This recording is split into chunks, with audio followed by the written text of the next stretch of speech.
In spite of being twice the length of the first season, K-On! Season 2 has a much more cohesive sense of theme and takes place over a much smaller amount of time. Said theme and the overall tone of the season are introduced to us in the first episode. Once again, the production values have made a considerable leap, and in this season, the visuals seem more grounded and realistic than before. Many more shots contain atmospheric lighting on the characters' faces, and there are far fewer super deformed segments, with an emphasis on dry humor over the spastic moments that were more frequent in Season 1.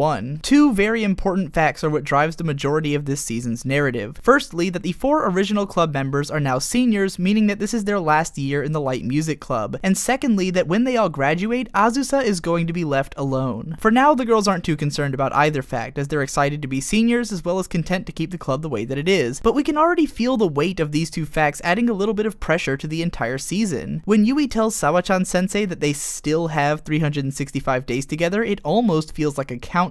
Azunyan reaffirms the lesson which she and Mio had both learned in the first season, that the point of Hokago Tea Time is to be a band with these members, but the context has shifted a little. Before, it was more of an empowering message used to psych her up about joining the group, but now it's a way for the characters to come to terms with the fact that the club doesn't necessarily need to survive to serve its purpose. We'll comment on this more later on, but for now we see the girls content to keep the group at 5 members. Episode 2 is mostly about throwing the girls into different situations and seeing how each will react, which leads to by far some of the funniest moments in the show up to this point. We've finally gotten to the point where all of the characters and their interactions are solidly defined enough to make them entertaining in just about any scenario, and the spot-on comedic timing of the directing and editing pushes it to the next level. Two things which have become increasingly apparent about this season are that the characters are starting to grow up bit by bit, and also that they're starting to become more passionate about music. This season started off with Yui playing guitar by herself, and as the girls talk about effects pedals and musicianship, we get the impression that they're actually developing the mentality of a real band. It helps that they continue to be put into situations which revolve around music, thereby strengthening the theme of musicianship within the show itself. Likewise, episode 3 is all about Ritsu coming to terms with her self-identity as a drummer. Ritsu isn't capable of putting her attachment to the drums in any certain terms, but Mio is able to do so for her attachment to the bass. Just like Mio, every time I've heard a bass player talk about their instrument, they talk about how the bass lays the foundation of the song and holds all the parts together. And as such, I've always equated the straight man character in any comedy series to being the bass guitar of the group. Towards the episode's end, we see the girls become increasingly self-aware of the importance of performing together and playing the instruments that they do. Ritsu actually says that when they play together, it feels like they're operating as one entity, which is something I once wrote about my favorite band Agaloch in a review of what was once my favorite album, Ashes Against the Grain. The conversation this show is having about the nature of good music is similar to the way that I feel good music when I listen to it, which makes it resonate that much more strongly. Up until this point, I've mostly been analyzing K-On! At the technical level, trying to illustrate what exactly the series is, but it's here that I'm going to break away from that format to talk about why episode 4 of season 2 is where K-On! Starts to engage me more on the personal level. I've mostly kept my personal tastes to myself up until now in the interest of making sure that the largest number of possible viewers can appreciate my points, but from here we'll be diving more into my subjective experience of the show, which not everyone shares. I don't know that K-On! Could be one of my favorite shows without appealing to me on this level, but by now I should have laid enough groundwork to prove that these subjective experiences are far from being the only reasons that I love the series. If you've been checking out my content for a while, then you probably know that I like a lot of shows about the power and importance of friendship, and that's because I hold friendship in high regard in my own life as well. Both online and offline, I have very tightly knit groups of friends who more or less do everything together, similarly to what you might see in a show like K-On! So that portrayal of friendship resonates strongly with me. I'm the type who likes to watch a show and think about how it connects to myself and the people around me, so naturally when I watch something like K-On! It makes me think about my own friends and the bonds that we share. I go on a lot of trips with my friends, from the epic hiking trips that we've taken over the last 2 years to all of the times that they've come with me to Otakon, and those experiences have always been something which we deeply cherished and remembered as special memories. The trip which most reminds me of this K-On! Episode though is when I met up and shared a room with some of my closest online friends at this year's BronyCon. Along with each of my brothers, I shared a hotel room with Drowning in Footwear as well as the 2 best brothers who bitch about ponies. All of us had gotten to be close friends through chatting on Skype all the time, and we stuck together for the majority of the convention, to the point that we actually didn't really attend any panels or see any guests because we were just using the con as an excuse to hang out. I dare say that we hit Baltimore in a fashion very similar to how the Light Music Club hit Kyoto in episode 4. But the moment which resonates best and which had reminded me of K-On! Even while it was happening was after the first night of the con when we were all trying to get to sleep in the hotel room. Everyone just kept cracking jokes and laughing their asses off for hours on end, and just the fact that we were all trying to sleep made pretty much any stupid thing we said into the funniest shit ever. It reminded me of everyone dying every time Ritsu says Share Kobe or Lycopene, and just like in K-On!, a lot of the things that we came up with became inside jokes among our group of friends. I can basically say that I legitimately experienced this exact scene from K-On! With my own friends, and knowing that makes the show feel that much more real and relatable in turn. But it doesn't end there. The Horseshoe Crew also has a youngest member, who happens to be great at guitar and come from a family of musicians, who didn't get to come to BronyCon because he was too busy helping out other people. When I was rewatching K-On! Recently, the moment Azunyan appeared on screen for the first time, I suddenly remembered that she didn't get to go on the field trip with the other girls, and relating this to Give and Take, I immediately burst into tears. I even got him to watch the show and told him that he was Azunyan, and since he went into it with that mindset, he ended up connecting with her instantly and kept connecting with her throughout the show. Give and Take frequently worries that he might be left behind by the rest of the group, and said that his experience watching episode 5 of season 2 was just like what he'd felt while he was at home during BronyCon. He had fun with his dad and enjoyed what he was doing a lot, but still wished all along that he could have been hanging out with his close friends on one of the few chances he'd likely get to do so anytime soon. The connection between Give and Take and Azunyan is what solidified this whole parallel as something deeply moving for me, which only served to enhance the incredible love that I had for the series already. It's worth mentioning though that while Give and Take is the Azunyan of the Horseshoe Crew and Footwear is more likely the Yui, leaving me somewhere in the Tsumugi range, the relationship between me and my brother Shade is exactly like that of Yui and Azunyan if Azunyan was Ritsu. I don't have anything special to say about episode 6, so I'll take this opportunity to comment on how cool it is that this season has consistent background classmates. It seems that the team knew they'd be setting a lot more scenes in the classroom this season, so they made sure that all of the students had unique character designs and would be seated in the same places in every shot, which is a very cool touch that not a lot of shows bother with. Some of these background characters have even developed their own miniature fandoms. Episode 7 is an interesting one because it doesn't really progress the narrative or character development, but feels like a kind of bizarre side story. It's a blatant parody of hardcore fans, i.e. otaku, and the relationship that those fans have with things like K-On! I wrote a longer post about this episode at the time that it came out, diving into the specifics of why and how the episode parodies fandom, which I will link in the description below. It's definitely a strange episode, especially in the way that it seems to play up this fan meeting as a touching moment, even though Mio is being comically victimized the whole time, as if the joke itself is how everyone but Mio is gratified by the whole thing, and Nodoka completely misses the point. Episode 8 has the girls reminiscing about the past while being concerned about the future, and we get some ideas about what each of them plans to do after high school. Once again, this reinforces the feelings that the Light Music Club only has so much time together, since they'll all be taking different paths in the future. This leaves Yui in a particularly precarious position since this club is the only place she's ever been able to do anything with herself, and by the end of the episode she still has no idea what the future might bring. If there's one thing we know about Yui, it's that she's always been able to hold up miraculously along the way, but this episode leaves us with an almost uneasy feeling about how she's going to make it on her own. Episode 9 feels like it's meant to be some kind of strange one-shot episode that you could watch entirely on its own. Seriously, what's up with the weird-ass Kyoto Animation logo segment at the start? Episode 10 appears to be about Sawa-chan sensei, but I think the purpose is more to give us an idea of what kind of things may lie in store for the future of the main girls. Sawako's old bandmates are trying to get her to perform with them at one of the members' weddings, but being the image-obsessed crazy person that she is, she wants nothing to do with it. In the end, the girls trick her into getting on stage by performing badly and reawaken the musician that lives inside of her, but the real point of this episode is shared more in the images that flash through Sawako's mind while she's on stage and which litter her photo albums back in the club room. Images of a Light Music Club from 8 years ago who were the best of friends back then and seem to stay in communication to this day, getting together for celebrations such as this. A wedding is a weird-ass place for the reunion of a speed metal band performing songs that they wrote in high school. Yui remarks that adults are amazing while she's practicing their music and wonders if she'll be an adult when she grows up. What she's admiring is something implacable about Sawako and her friend Nori. It's something Yui felt when she saw Nori noodling away at Gita, something in the way Nori schemes to bring the band back together and in the way that one of the old bandmates is getting married. My favorite writing about this episode comes from Ghost Lightning, who talks about the days when he carried a guitar around back in high school. At first, when one of his upperclassmen would play his guitar, he wouldn't touch it after they handed it back to him. However, as he got more passionate and confident, he would play his own licks after getting the guitar back, just as Yui does in this scene. The way she starts playing immediately after getting the guitar back makes it feel like she's trying to practice as fast as possible in the hopes of reaching Nori's level. More than ever, Yui seems ready to strive for that ephemeral sense of adulthood. Episode 11 is about it being too damn hot.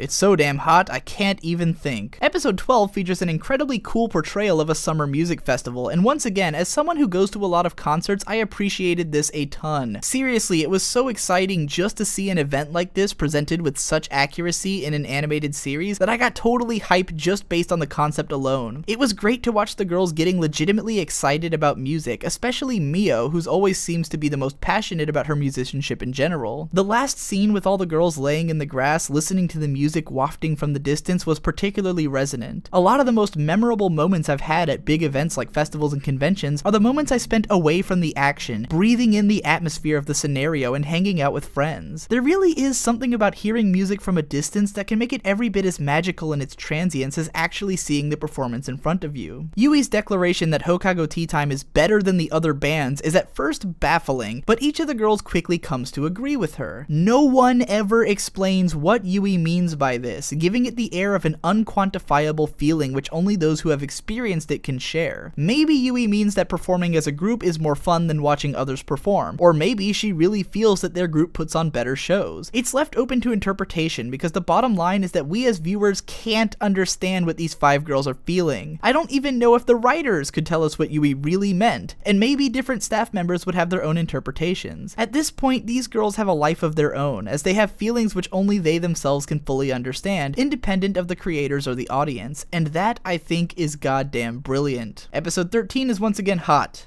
It's also sleepy. I'm too tired to think. This is the point where the opening and ending songs change, so I'd like to make some notes about each. I love Go Go Maniac and Listen, especially the incredibly creative video for the latter, but the second core OP and ED are easily my favorites in the series. No Thank You is by far my favorite song to come from the franchise, with a great video to boot, but the video for Utaoyo Miracle is truly something special to me because it's like a microcosm of everything that makes the series great. It opens with Ritsu turning on a camera, most likely so the girls can film some kind of silly video either for posterity or to use as a music video. Being herself, she of course makes pretty eyes at the camera while Yui does something silly and Azunyan is fixing her hair in the background. After a wonderful transition, we see the girls performing a live show on top of a bunch of desks inside of a classroom, which is a totally awesome concept for a music video, but while the other girls are playing real instruments, Yui doesn't have her guitar and is singing into what looks like a pencil case in lieu of a microphone, which gives this whole scene a playful thematic feel as well as oddly divorcing it from reality. Take note of this little twirl that Yui does. After some great technically accurate playing, we see the girls doing all kinds of random stuff that when shown in sequence flows together almost like a dance. Next, each of them introduces themselves and plays a bit of their instrument, except Yui, who's showing us her guitar as if it were itself a member of the group, and Mio, who's too shy to hold up her own name card. Next, we see Yui describing to the other girls a move she wants to do where they kick out their leg and pull it back, while standing in a row. After a shot of the girls singing, we see them attempting Yui's move. First Mio messes up and then Yui, and then with a dramatic reveal it turns out Mio messed up again and they all laugh about it. We get more shots of the band performing, running around, and praying to the statue in front of the school. Up next is a sequence in which Mugi, Mio, and Ritsu all put a curse on a slice of cake so that when Yui gets ready to eat it, the strawberry falls off the fork. After this stunningly animated shot of Ritsu hitting her cymbals in sequence, we see the girls finally nail the leg thing, and then we cut to the performance again. Once again, Yui performs her move in which she points at the audience in 2 different directions and then twirls, only this time the crowd has caught on and all of them twirl with her. And wouldn't you know it, those are actually the background classmates that we see in each episode. Yui looks elated that everyone played along. After some more shots of the girls having fun, we get into the last stretch of the song where Yui starts singing Daisuki, meaning I love you, 3 times. The first time we see the girls glomping Sawa-chan sensei, then Nodoka-chan, and then after an interesting game of rock paper scissors, Ui and Jun. The lyrics then declare that Yui will sing for you, and we see the girls all singing at the camera before a few more images bring it to a close. So why did I break that down so much? Partly because it happened so fast that a lot of it went over my head until I had watched the video a ton of times, but also because I think this once again speaks to the density and creativity of this series. This opening theme delivers moment after moment of heartwarming, intimate, and funny scenes in the span of seconds, all without any dialogue or explanation. It reminds me of the way the character Eiji Nizuma from Bakuman would always say that a good character needs to be able to move. The girls of K-On! Can move around so much and feel so alive in even the smallest moments that we can understand the relationship and the power behind it in mere seconds. This opening is practically an entire episode of the show squeezed into a minute and a half, and that's why I find myself revisiting it again and again when I want a quick hit of the K-On! Feels. Episode 14 is another one that I don't have much to say about, but before I breeze past past it, I want to ensure that I don't come off as glib or dismissal of these episodes in passing. Not every episode of K-On! Moves the characters and plot forward in dramatic ways, but as I said at the beginning of part 1, the narrative of K-On! Is really about the relationship that the viewer forms with the series along the way. Episodes like this, which show us more of the characters and their interactions, are just as important to that relationship as any other. This was actually one of my favorite episodes of the season so far, because it focused on the rare pairing of Ritsu and Mugi, and got a lot of great fish out of water comedy out of it, but I don't think there's anything that I need to explain about it. Now let's talk about a perfect K-On! Scene. Halfway through episode 15, there's a scene in which the 4 seniors are running up an inclined slope as part of a mini marathon. Yui is about ready to give up, claiming that this kind of activity is impossible for a liberal arts club. Mio then suggests that they do this the K-On!-bu way, and try running to a rhythm, so they attempt to do so while singing various Hokago Tea Time songs. The comedy comes out of the different ways that they end up failing. It's a very short scene and wouldn't stand out that much, except that it's a scene that is perfectly K-On! What I mean is that this scene could only happen this way with these characters and in this scenario at this particular point in the show. The scene works because the girls are singing their own songs, which we as an audience are familiar with because we've heard them perform those songs at various points throughout the show. It makes sense for all 4 girls to know these songs and their rhythms because they're the ones who wrote them. Other shows would probably handle this joke by having the girls either run to some random song made up for the scene, or to the opening theme, which anime characters are always strangely privy to. But in this show, the fact that the tempo of Fua Fua Time is too fast is funny because we already know the song, and immersive because we know why the characters know the song. It's also yet another scene wherein the girls do something that makes sense for all of them to do as a group, yet the humor comes from their individuality. Yui's inability to keep up, or Mugi's inability to sing and run at the same time, or Ritsu telling Yui to replace forgotten lyrics with doo-doo-doo, are all things which uniquely affect those characters, even though the scenario involves all 4 of them. This scene not only shows us how this show can get comedy out of the small differences between characters who are experiencing something in a very similar way, but also couldn't have been as funny if it happened at an earlier point in the show, when the viewer was less familiar with Hokago Tea Time's music. I broke down this scene so much because while I've been talking a lot about the broad strokes of K-On! Story progression, I also wanted to make note of how even the small comedy scenes are affected by the narrative progress of the show, and therefore contribute to the overall sense of progression. Similarly, episode 16 opens up with Azunyan realizing how much the mannerisms of the other girls have rubbed off on her, which is another thing that we better understand through our familiarization with those mannerisms. This is also another big way in which the show perfectly conveys the nature of friendship, at least from my perspective as someone who is very easily influenced by both my friends and by the people I admire in general. To illustrate this, let's look at some lines from part 1 of this very thesis. I'd now like to go into full hipster journalist mode and make up a bunch of phrases in order to define the different kinds of fanservice as I see them. This sentence was inspired by the style of one of my favorite video game analysts on YouTube, Mr. B-Tongue, who frequently refers to the things he's about to say as pretentious, hyperbolic, or hipstery in order to show self-awareness of how people might perceive certain parts of his videos. It's a defense mechanism that allows you to do things like make up a bunch of academic-sounding words to try to describe something without having people thinking that you're a stuck-up jackass. That's more of a stylistic trope though, so here's a line directly influenced by a close friend. It's easy to buy into the kayfabe of K-On! For those who don't know this word, kayfabe is a term used in the fandom of professional wrestling to describe the illusion of reality that the storyline adheres to. It's similar to a phrase like in character or in universe, referring to the fictional reality that wrestling is supposed to take place in. I did not know this phrase nor anything about professional wrestling until a few months ago, when my good friend and video producer Drowning in Footwear started making vlogs about the history of pro wrestling. Since then, he's always sending me his favorite wrestling promos and educating me on the lore of the medium, which has for the first time gotten me interested in it. This terminology would not be appearing in my videos if I were not friends with him. Throughout episode 16, Azunyan is confronted with the ways in which she has changed to fit into the rhythm of the light music club, and she starts to worry that she's losing her sense of self. This all culminates into what is secretly an existentialist conversation between Azusa and Yui, and I say secretly because neither character is capable of understanding existentialism to the point that they could have a conversation about it on academic terms, yet what they are attempting to communicate is unmistakably an existentialist idea. Yui basically tries to tell Azunyan that what defines her is not an abstract sense of self, but her actual being, who she is in the moment. It's impossible for Azunyan to not be herself, because what herself is exactly what she is. She is not defined by the ephemeral image of herself in her mind, but by a series of objective actions which she is subjectively interpreting. That is to say that while we can make up an idea of who we think we are, that idea is not who we actually are. We are actually an objectively existent thing. None of this is to say that the sense of self is unimportant, as it can definitely affect our actions a lot, but Yui is essentially telling Azunyan that she should accept the thing that she is for what it is, instead of trying to force herself to conform to a rigidly defined sense of being. Now, I'm not saying that this is what the show is trying to communicate, nor that this is what every viewer should get out of this exchange. What I'm really doing is diving into the logic behind the more loosely understood feelings that Yui is trying to convey. I think most people vaguely understand the idea that at the end of the day, things are the way they are regardless of how others perceive them, given the commonality of the phrase, "it is what it is." But just because a character like Yui can't express the deeper existential meaning of that phrase doesn't mean that said meaning is non-existent. It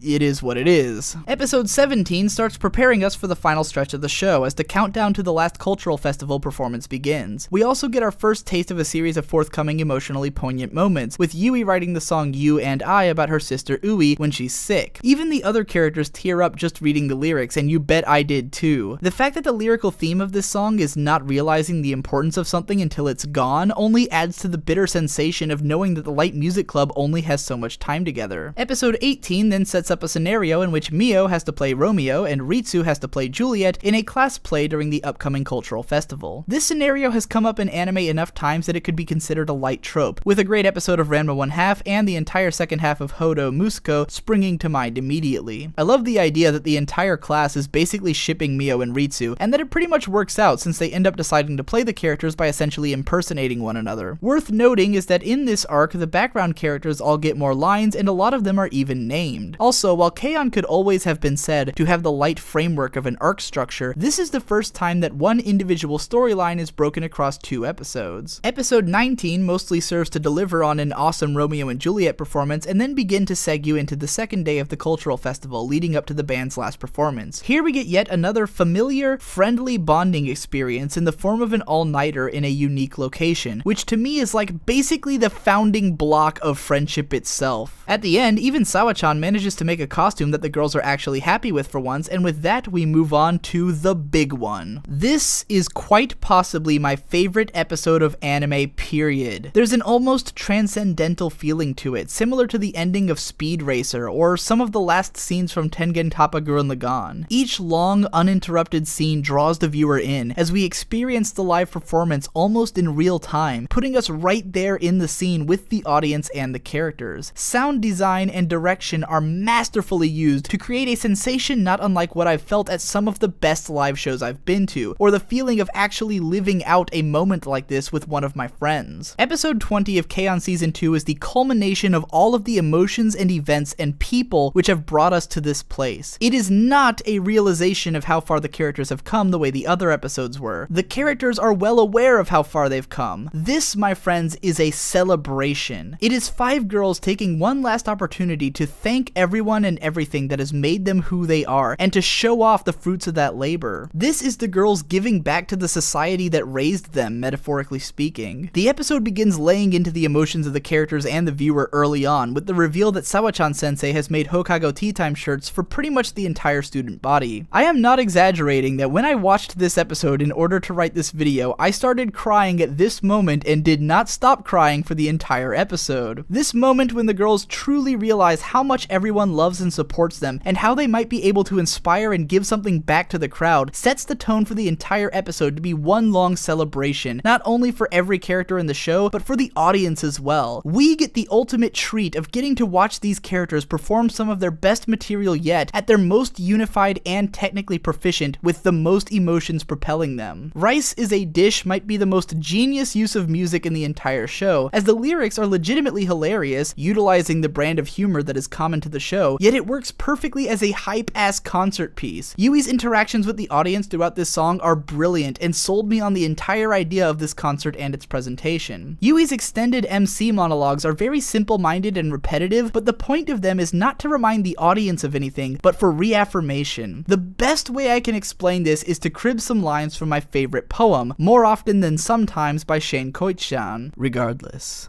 there's something beautiful about stating the obvious. All of us do it in the moments when we can't believe it, we have to say it. It's like pinching yourself to make sure you're awake. Take, for example, something as simple as touching someone.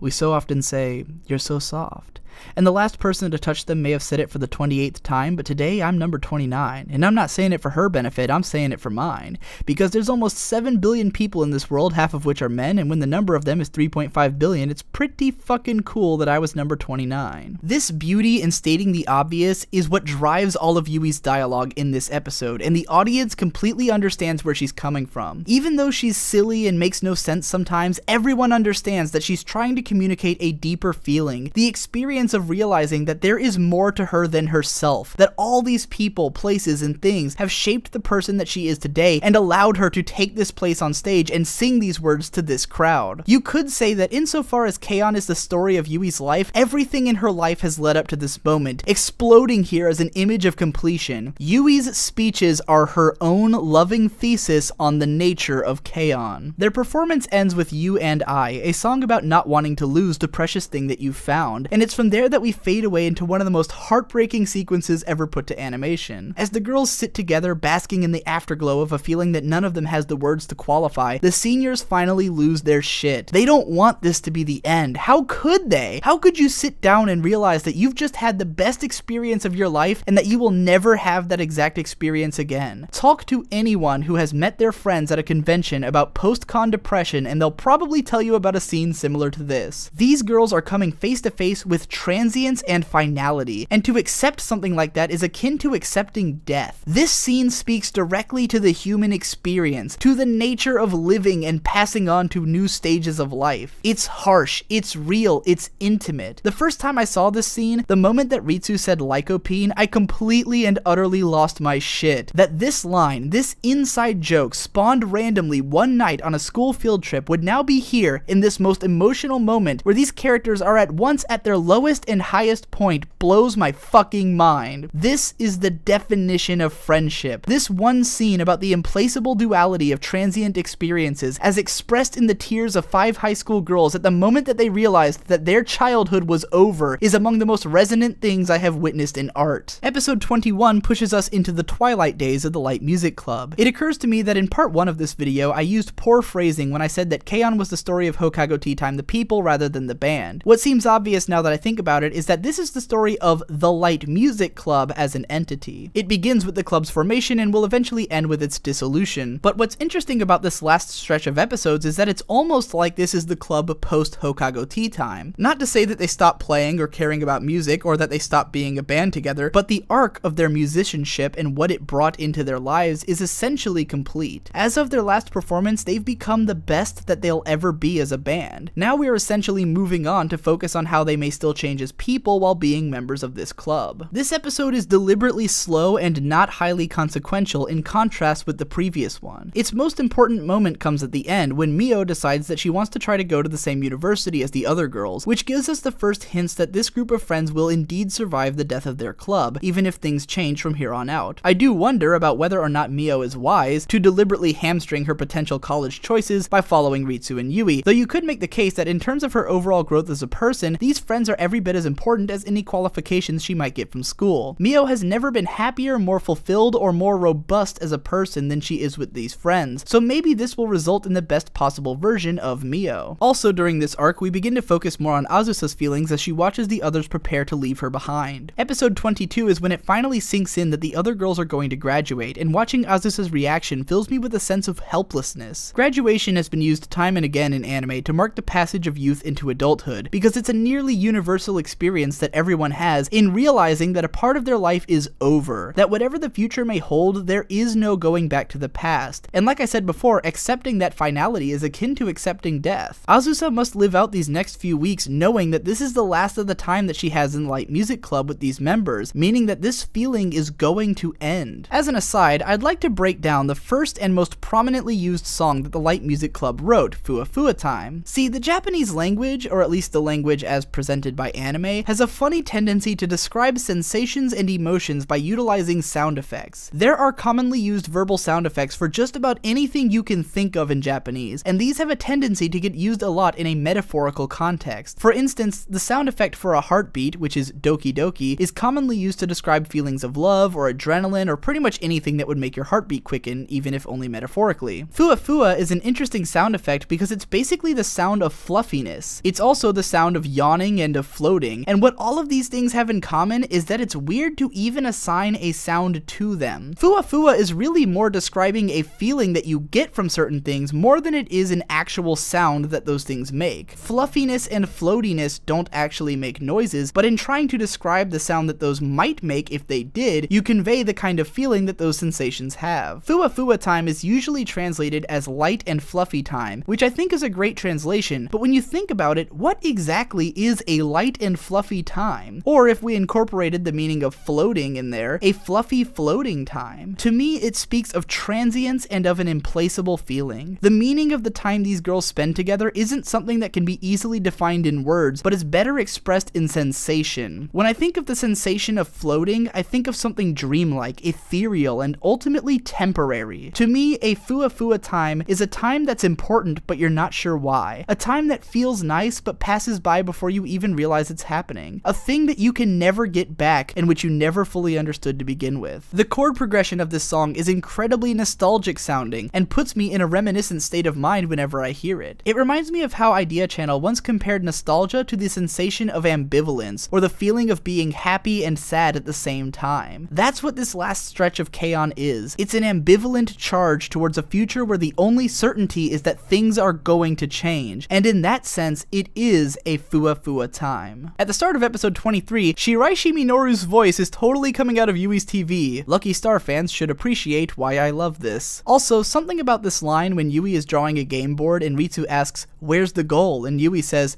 "There's no room to draw one," and Ritsu says, "Then it's unplayable," reminded me of like Waiting for Godot or something. I'm pretty sure that was not intentional though. This episode screws the nostalgia in deeper, as the seniors spend all day dicking around at school since they don't technically have to be there. It was pretty cool first watching this show in 2010, a year after I graduated high school, because it reminded me of my own last few weeks as a senior. My school wasn't nearly so loose about letting kids wander around, but we did have things like senior privileges, where if your lunch period was scheduled last, you could just leave. During the end of the year exams, I'd only show up for the tests, and for the last month or so, most teachers barely bothered assigning anything. I remember feeling like I was already done with school and was just hanging around in the building to tie up a few loose ends before I went on my way, not unlike what the girls are doing here. Later in the episode, the girls decide to record a cassette of all their music to leave in the club room, and while we don't see any of the performances, we do get to hear some of the funny things that end up on the tape in between. It so happens that one of the K-On! CDs has a bonus disc which contains the entire tape recorded in this episode, including all the in-between stuff seen in the episode, as well as a bunch of extras.